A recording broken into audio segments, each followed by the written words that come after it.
6:15 now here on BBC Radio Cornwall, and the Great British Food magazine has named a Cornish family seafood business as the National Fishmonger of the Year. Wing of St Maur's, which is based in Indian Queens, supply seafood to many top restaurants and hotels, and it also has an online delivery service. Rob Wing is its founder and managing director and is with me now. Evening, Rob. Good evening, Tiffany. Evening. Well, first of all, congratulations to you all. What a lovely way to kind of end what has been quite a difficult year for many people. Oh, it's been super. We were so humbled. In fact, we actually won 2 awards. Yes, but including fish. It's phenomenal. Yeah. So tell us. So you were named National Fishmonger of the Year, and then tell us about your other award as well. Yeah. Well, we were selected as South West Fishmonger of the Year by the judges and experts in the magazine on the panel.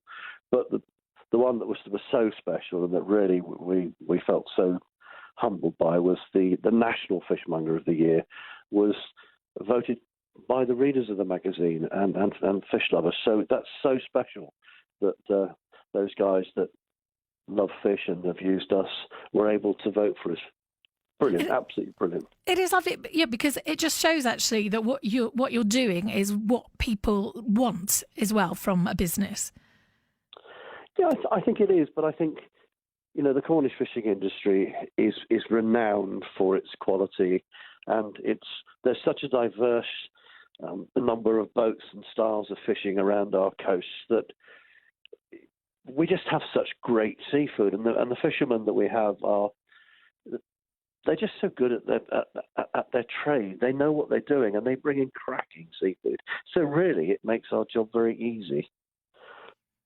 But at the heart of it, what you, I think, are your business is very keen for people to remember is just the amount of hard work that goes into getting those catches. The kind of the difficult conditions that fishermen work through.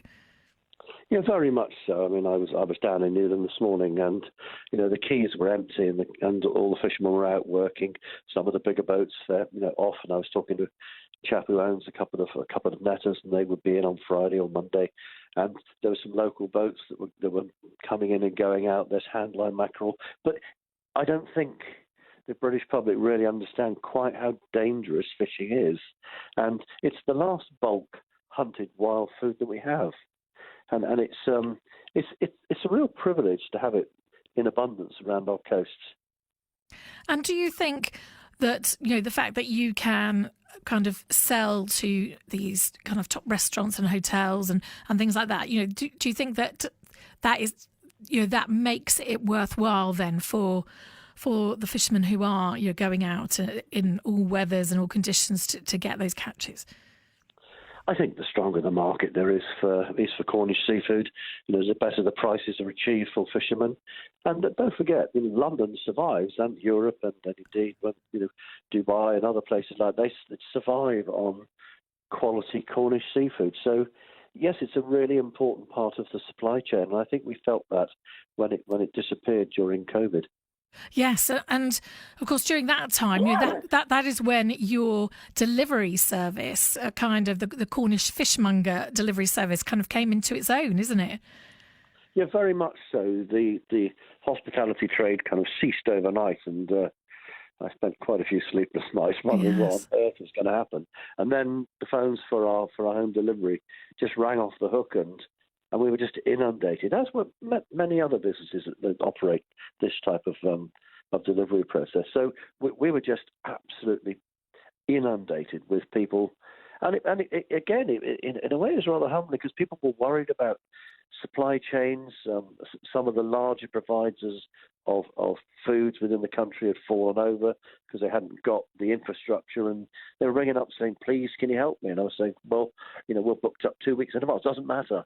Can I have some fish?" And they would place orders, and it was really lovely to be able to feel that in a period of national tragedy almost with COVID, that we as a small business in Cornwall were able to not only supply fish to those people that wanted it, but to help to keep our fishermen going. And we kept 6 or 7 fishermen who were landing direct to us.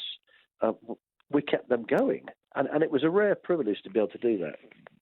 No, that is amazing. And as I say, it's kind of given people a new outlook, hasn't it, I think, because people are probably, even though there's the obviously restrictions lifted, people can go out more. Are you still finding people like the idea of having fish delivered to their house? Because it just, it makes it easier in a way sometimes, doesn't it? Yes, I think it does, because if you're in your supermarket and you want to put some fish into a trolley, then you've got the problem maybe of a little bit of smell or something. So you just get it delivered to your door, and it's all done for you. So we process and fill it and prepare the fish. We pack it in recyclable packaging, pop it into recyclable boxes, and it goes off through the delivery chain, and it just arrives on their door. And I think pescatarians are really enjoying that idea, and I think they feel very close to the supply chain, and that for me is really important, because as a business we always champion Cornish fishermen and Cornish fish. Yeah, and actually what you're saying there, the supply chain, there's not actually, you're just kind of the middleman, aren't you? So there's just one, you're kind of the cog that keeps it going, goes fisherman to you, to the customer. Actually, you can't get much better than that, can you really? No, definitely not. And we did experience a break in that supply chain, and it just really proved to across the industry everywhere that the catching sector needs the market needs its customers, and it's a merry-go-round, it's a triangle, and so that market's really quite fragile, and so it's very much more robust now and back to normal. But we were able to help and support people that were catching fish in a small way, and it was great. And it was, our staff were so brilliant. They just dug in and got on with it, week after week, month after month, and they just committed, and they were as excited about the whole process as we were. I'm sure. And there we are. So National Fishmonger of the Year, South West Fishmonger of the Year.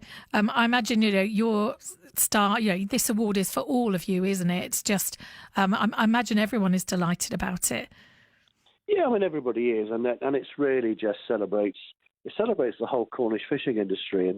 But one thing I would say is it's quite interesting that customers up and down the country, they're worried about the food supply chain, and we're hearing from our customers, some concern, and there are lots of people that are saying, well, actually, maybe I'll have some fish for Christmas this year rather than a turkey or a piece of beef, and that's great for everybody, because it helps to oil the wheels. So we'll be launching our Christmas slots early next week, and let's hope everybody has a very fishy Christmas.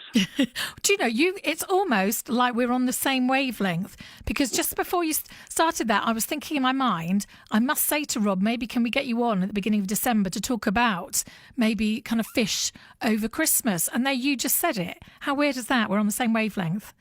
Yeah, absolutely, love to, because so many people buy Cornish fish for Christmas. You wouldn't believe it, and they really love it, and it's just an alternative. Why not? Exactly, and actually, it's a lighter, it's something lighter to have, isn't it? When we tend to all overindulge a little bit over Christmas, you can rely on your fish to be a lighter meal, and we know that you like experimenting with all kinds of different flavours. So we would love to get you back on, maybe just to talk over a few ideas of that. Well, we'll sort something out. Does that sound good? That'd be lovely, and congratulations to all of you as well. It's so lovely, not just for you, but also for Cornwall, isn't it? Because we pride ourselves in our seafood, and lovely, just the fact that you've done this for Cornwall as well. I think people will be delighted. I'm sure they will, and rightly so, because I'm very proud of the Cornish fishing industry. It's world leading. Well, thank you so much again, Rob. Good to speak to you, and we'll speak to you in a few weeks' time, hopefully. I look forward to it.